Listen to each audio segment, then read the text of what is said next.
So tonight we're talking about MSC's hiring policies, wait times, and just kind of to put it in perspective for you guys, because quite often when we take a look at jobs with Military Sealift Command, we look at the requirements for a job and we say we fit those requirements.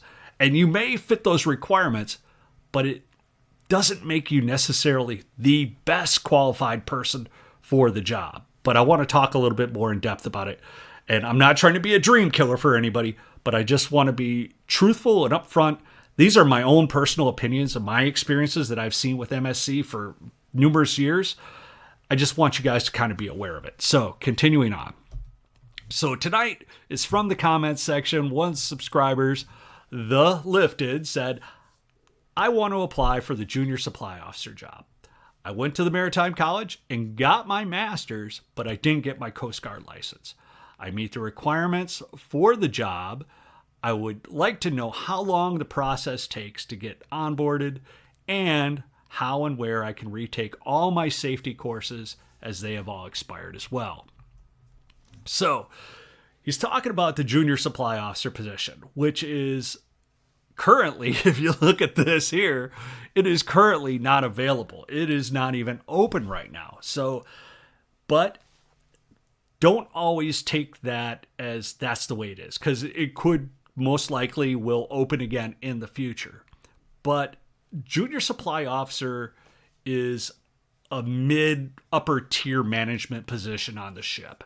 And those positions don't open up as much as obviously entry level positions and whatnot. So, but continuing on, and this is just kind of informative for everybody that's watching the video so you kind of understand, but the junior supply officer assists the supply officer in the day-to-day operations of the whole supply department. So the JSO is knowledgeable in doing CLF and ConOps worldwide, right? So the basic requirements are that you have to have your passport, you have to have your TWIC card, and you have to have your Merchant Marine credentials or your Merchant Marine or your U.S. Coast Guard documents, right? But with this job, there is additional requirements. It's not entry level. This is like a mid to upper level qualification here. So in there, it says you have to have at least 2 years of cumulative service as a CivMar or a temporary JSO already kind of doing the job, at least 2 years as a yeoman storekeeper or a temporary yeoman storekeeper. And then they give all the different classes of ships. So they kind of want to say, hey, you got to have some experience of already doing this before you get into this position. All right. So it's not by far an entry level position. Next is you have documented experience as a U.S. Naval Supply Officer, as a warrant officer or above, or you were a senior enlisted, i.e. a chief petty officer in the Navy as a logistics specialist or storekeeper back in the day, right? So with at least 18 months of sea time and fleet experience, and that's more of like what they want, right? Or this is what the Lifted said, have a degree completed for international business and logistics and global logistics and everything else. And that's right down his pipeline. So he's like, I'm qualified. And on paper, you are qualified without a doubt. But what I really wanted to talk about is like with this position, like the next position under is the yeoman storekeeper. And that pays a bit less. But this is where I would probably recommend you apply. And they do have positions open for yeoman storekeeper right now. And there's so many levels of why becoming a JSO from the get-go could be a bad situation for you or a ship. So on certain ships, the JSO is the supply officer. So if you got hired and you got assigned to a smaller ship, they would expect you to know everything, know all the software, know all the programs. And although you're educated and you have probably a lot of experience in the supply world, just stepping on board a ship and being able to do it right away, because everybody's going to look to you for all their problems. The engineers are going to come to you and say, hey, how do we order the stuff for the engines? How do we order this? And there's just a lot of pressure on you as the JSO to kind of make it all happen.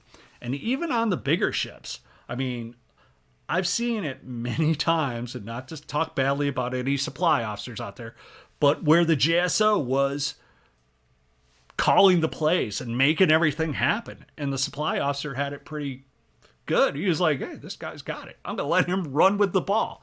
So it's super important that you have this kind of experience of doing it. And if you're kind of stepping in a new position as a junior supply officer, it is very challenging. And you got to also think that the fact that there is going to be people underneath you that have been waiting to get that junior supply officer position, maybe on that ship. So if you're a brand new hire and you show up and you say, hey, how do you do this? I'm not going to say they're going to leave you hanging, but they might not be helping you shine. And in fact, they'll probably be backstabbing you, saying, you don't know shit. Yeah, you're educated, but you don't know how it is here. You don't know how it is with the fleet. You don't know how it is with the captain. I've been on this ship for 8 years waiting for this position as JSO to open. So going into Military Sealift Command in a mid-upper level management position without having fleet experience can be a challenge. That's all I'm saying. And the position isn't even open now, so you might want to think about maybe lowering it down. And I've seen over the years where people are like, well, I don't know exactly what I'm doing, but I'll fake it until I make it. And this is my own little story about this. But when I started sailing commercial right after I got out of the Navy, the Coast Guard said, oh, you're in a source rating to be a deck seaman. Take these courses, get your certifications, and you can go out and be a deck seaman. My first job out on that ship, I showed up, and the Coast Guard, I went through a lot of maritime schools, got a lot of the training, but nothing fits you for being out on deck and doing the actual tasks at hand. And being an operations specialist in the Navy did not really qualify me to be operating winches or booms or any things that on my first ship, they were like, get on that winch and start pulling that line. And I'm like, the guy looked at me and goes, you don't know what you're fucking doing, do you? And I was like, absolutely not. And I gleamed on to some younger guys that were really good, and they were good people. And luckily they helped me along, but I was their equal. I could only imagine if I would have showed up and been in charge of people and trying to tell them what to do if I didn't know how things run. So that's my only piece of advice is don't fake it till you make it. You get in, get your experience, do your time, and things will happen for you. And if you have your education already, it's going to be so easy to get promotions and whatnot. You'll be on the list for sure. But getting back to your question, because I didn't even answer your question. I just went in the tangent I wanted to talk about tonight. But getting back to your question, how long does it take to do the onboarding and where can you take your safety stuff? So the onboarding process could take a variety of time, months to a year, all right, depending on your background check, when the positions are available. So that position's not available right now. It could be a year, it could be 2 years before that position opens again. So just if you want to do it, I would go in where you could get in and then move up the chain of command as fast as you can. And your documentation readiness. So you talked about your documents, and the safety courses can be done at community college, any maritime training center that's approved by the Coast Guard. You could go to the Coast Guard's website and check it out. And they also do a lot of the STCW watch standing and whatnot. But for you, if you're going into the supply field, you really don't have to do a lot of that. So Military Sealift Command does a lot of the basic STCW training. So if you went out and got a lot of your training and certifications anyways, Military Sealift Command is just going to send you through their schoolhouse, because no matter whether you have the training in your book or not, you have to go through their training program. So you're going to go back through it all no matter what. So best piece of advice I could say is just reach out to Military Sealift Command directly and talk with a recruiter and tell them what you're thinking and listen to what their advice is, because they want to get people signed up too.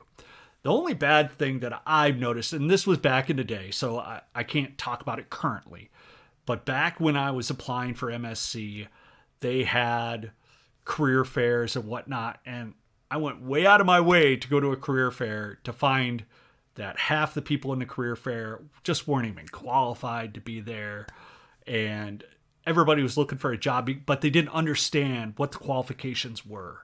And like I said, you might not have the qualifications that they're looking for, but you might have it on paper.